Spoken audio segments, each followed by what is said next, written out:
Okay, welcome back. And this Monday morning, unfortunately, we're looking at the Nigerian insecurity situation. Arewa Consultative Forum has just called for the eradication of this very blight. And our guest is Dr. Kabir Adamu, who is a security expert, and he's just been explaining to us how there are a number of, in fact, there was a failure of policy, and several aspects that he was enumerating to us. Some of it had failed. And he'd also cautioned that we need to be careful because one or two callers have, actually joined the program earlier. It's not, he thinks it's an oversimplification to talk about the mining situation in Zamfara and all that that has brought along. He also, said the same thing in terms of a guest that had called in, I think our first caller, who had spoken about, sorting out the cattle herders. In fact, it's not just he himself that said that. Another caller had, said that the herders are legitimate businessmen, and so they feel scapegoated if every time you bring them into the conversation. So, Dr. Adamu, thank you indeed for continuing with us. And let me also thank Chidi in Kafanchan, who has been waiting to join us. Good morning to you, Mr. Chidi. Good morning, Uncle. Thank you, sir. Go ahead now, please. How is the weekend? Very well, thank you. Yes, my take over the topic on discussion. First and foremost, I wish to sympathize with the government and people of Zamfara State and several other states where the insecure situation is really having dangerous impact.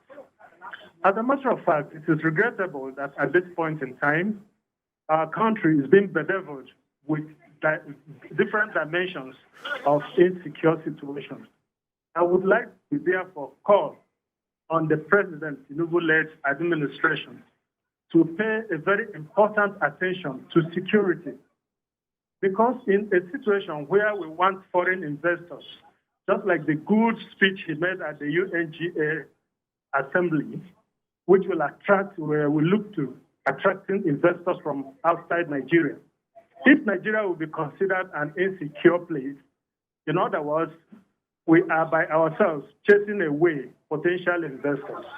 So I want this government to look critically, use kinetic and non-kinetic approach in order to bring this insecurity situation to a manageable extent. Thank you very much, and God bless Nigeria. Thank you very much, Mr. Chidi, calling in from Kafanchan there. Back to you, Dr. Adamu. It's frustrating, and you were sort of explaining how we come to be where we are now. What I mean by it's frustrating is that non-state actors seem to, at will, be able to get up and show us that there are no pushovers. And this is a problem. I would have thought that that should be at the very, very top of whatever the policy was, that people can't just get up and thumb their nose at all the state machinery, state power, and all of that. So that's where we are now, Dr. Adamu. You were explaining that you were sort of itemizing aspects. You said all, as far as you're concerned, almost all of the aspects of our policy, policy against banditry, all of it would seem to have failed. Yes, thank you. Even though I was being specific regarding the implementation of the safe schools yes, policy, especially as it relates to that school, yes, and it being under the Ministry of Education. Exactly. So, but we have to also be very specific. That's why I started by laying the background. Now, even though the custodian ministry is Ministry of Education, it does not have a single troop at its disposal, which means it has to depend on the security ministries, departments, and agencies to fulfill the mandate or the aspirations as specified in that policy. And that brings us to the area of collaboration, coordination, and cooperation. And Mr. President has repeated that. In fact, it was one of the first things he reiterated. If I remember his inaugural meeting with the security chiefs, he emphasize this point around collaboration. So we're going back to my earlier statement around the security structure and security sector governance, where presidential directives, such as the need for collaboration, will have to be itemized and implemented with the mindset of governance. It's not just in, for instance, budgetary areas that you approach them with that governance. In security, too, we need to approach with governance. So when there is a policy in place that requires collaboration and cooperation, how are we ensuring that that collaboration and cooperation is achieved? Number one, the role of the security governance structure, the National Security Council that I talked about, the role of the coordinating elements within the national security sector. Do we have a mechanism in place at the moment that is able to pick that policy and say we're at 25% implementation or 15% implementation? Do you think we have any such mechanism, Doctor? It's being brought up at the moment, and there is a unit in the office of the Secretary to the Government of the Federation called the CDCU, the Central Delivery Coordinating Unit. This is one of the legacies of the Buhari administration that we need to applaud that government for. Through the passage of Executive Order 13, they were able to entrench that process within our governance structures. So the CDCU will hopefully, in the coming days, reach a stage where a performance bond will be signed between the president and the ministers for the achievement of his priority areas, which include security. I don't think it would be fair just to speak on the point made by the caller from Kafanchan. The president has prioritized security. I doubt if there is any sector that he has prioritized beyond security, maybe the economy, which, I mean, the two Siamese twins, they go hand in hand. The first meetings he held was on security. He also held meetings around economy, but then he came back to security, and they've been going hand in hand. I also to use this opportunity to remind us of the presidential agenda of security. If you pick the Renewed Hope document, which is publicly available, and I'm sad, Uncle Yori, I'm very emphatic around this point. I'm sad that not enough effort is being done by the communications arm of the government to make these points known to the people. I have picked that document, and I agree as a professional who has almost 30 years experience in security sector in Nigeria. I am very happy with the aspirations mentioned in that document, and I'll quickly read them out, 7 of them. Okay. Number 1, the president wants to bolster our security forces. In other words, look at their numbers, look at their capacity, and look at their capability. Number 2, he wants to redefine military doctrine and practice to make military doctrine and practices consistent with our requirements of the modern day security aspirations in Nigeria. Very noble. Number 3, he wants to secure critical national infrastructure. That is one of the things that is affecting this country. We have an OPEC quota that we've not been able to meet because we've not been able to secure our critical national infrastructure. Oh dear, I think the audio seems to be coming in and out. Can you hear me now? Yes, you're back. Yes, maybe you could just finish what you were saying, because I have a call on the line. The fourth point is peaceful communities, secure borders, and safe forest. Now that last point, safe forest, I cannot overemphasize it. The reason why the Zamfara abduction happened is because there was an unsafe forest where bandits were able to hide, come out and abduct our students and go back into that forest. So the president wants to secure those forests. Number 5, he wants to have an integrated identity database. And he has already started that process by moving NIMSI to Ministry of Interior.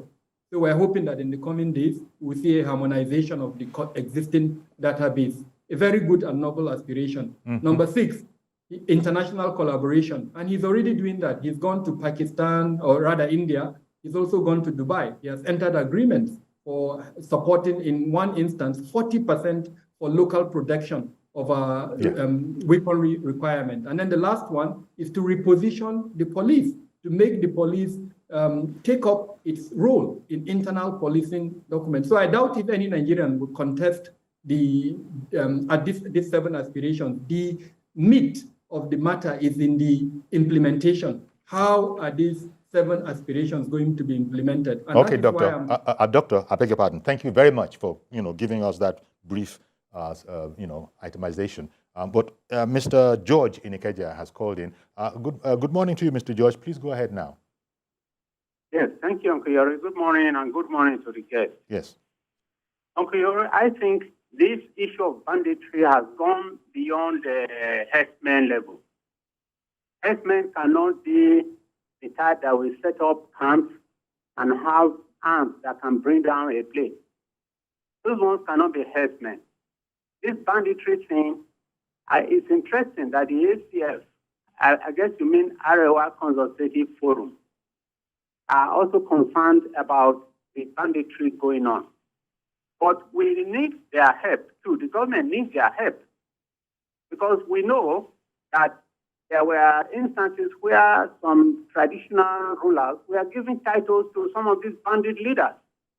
That tells me that some of them know the bandits and their leaders, and they know those who are, those bandits living in their communities. They should also take it upon themselves to help the government with intelligence on how to get rid of these menace.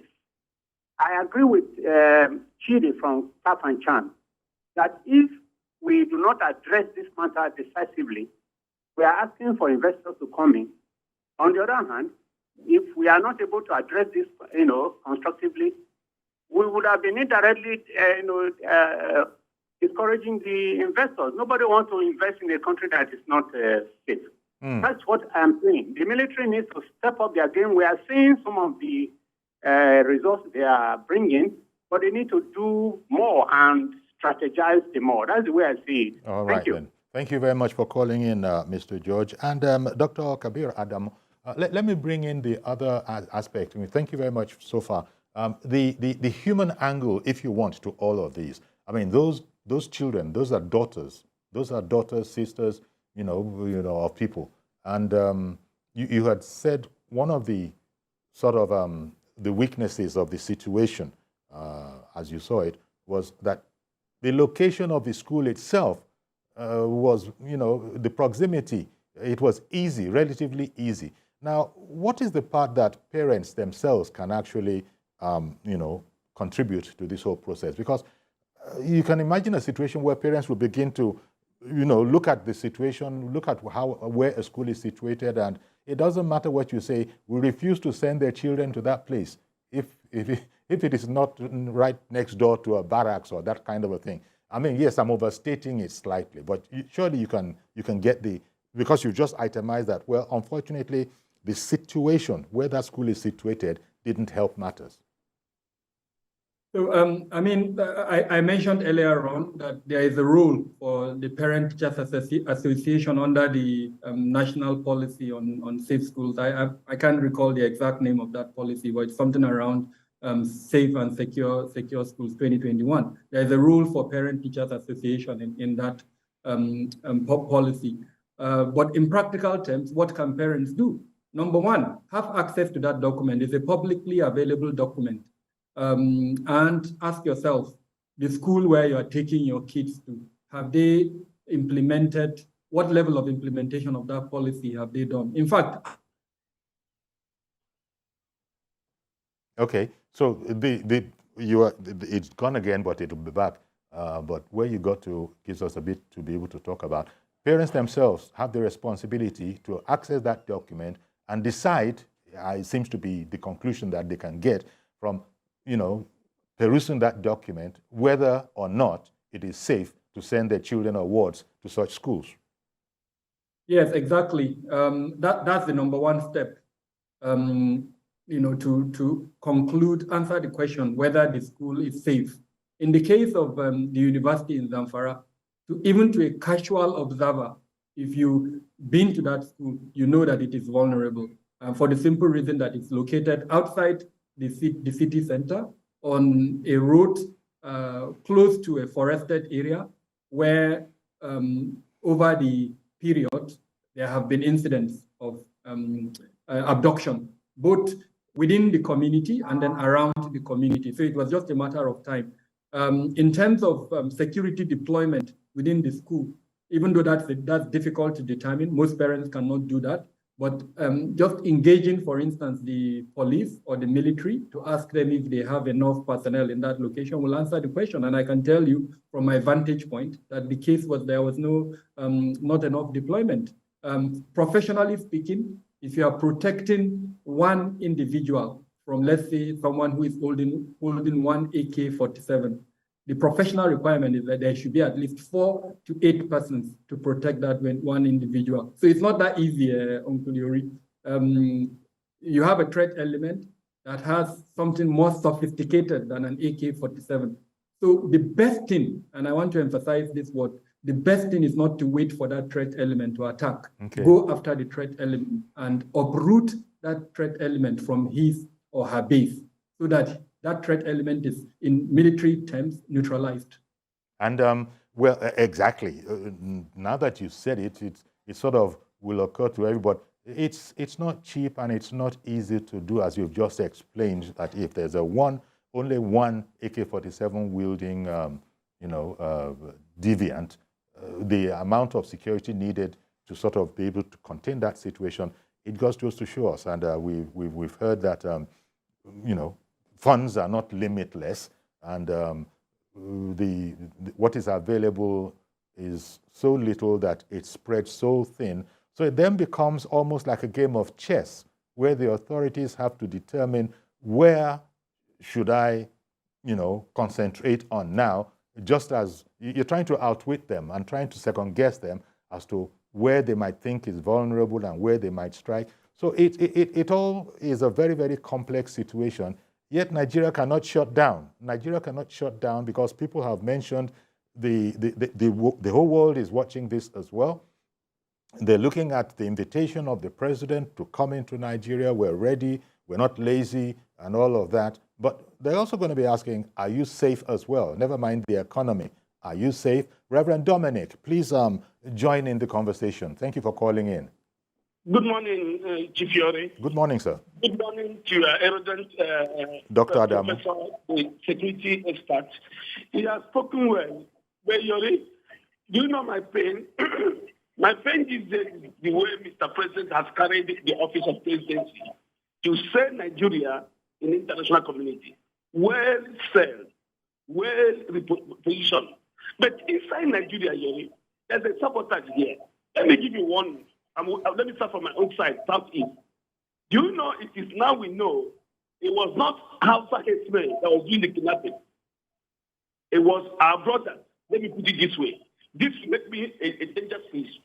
It was our brothers who, in quotes, fighting for freedom, will go and kidnap, and they say it is a herdsman. I've been saying this always. We must look inside. I've read the document your guests have read about security, the way these wonderful presidents have lined it up. But that document will not see the light of the day. If we don't come down to ourselves to tell ourselves the truth, how do we stop this security in our own communities? There's a young man that threatened everybody in the Southeast, and he made the threat last week and carried out by killing some soldiers and displayed their guns on Facebook. What is the meaning of need? That nobody will make a call in Nigeria again without me trusting him. This young man made the threat last week, carried it out, showed the voice of this young man he killed, and celebrated it on Facebook. What was the sin of Mr. President, last President, Buhari, that Twitter yanked him off? There's one in New Zealand, Simon Ebbe, who will use Facebook and threaten the whole state. Finland. Finland. In Finland.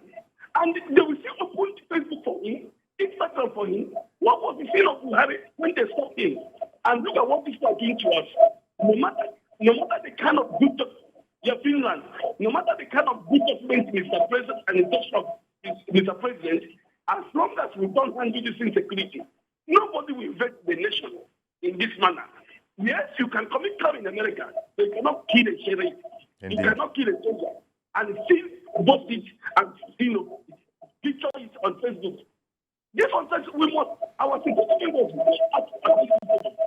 and get them this stuff so we can have it. Well, thank you very much, Reverend Dominic, for calling in. We lost it, but we got enough. So, Dr. Kabir Adamu, it's a pathetic situation, but maybe not. Maybe I shouldn't be too down in the dumps. But you know what I mean, because with children, one unfortunately does get that way a bit. These are children, and we can't even guarantee their security.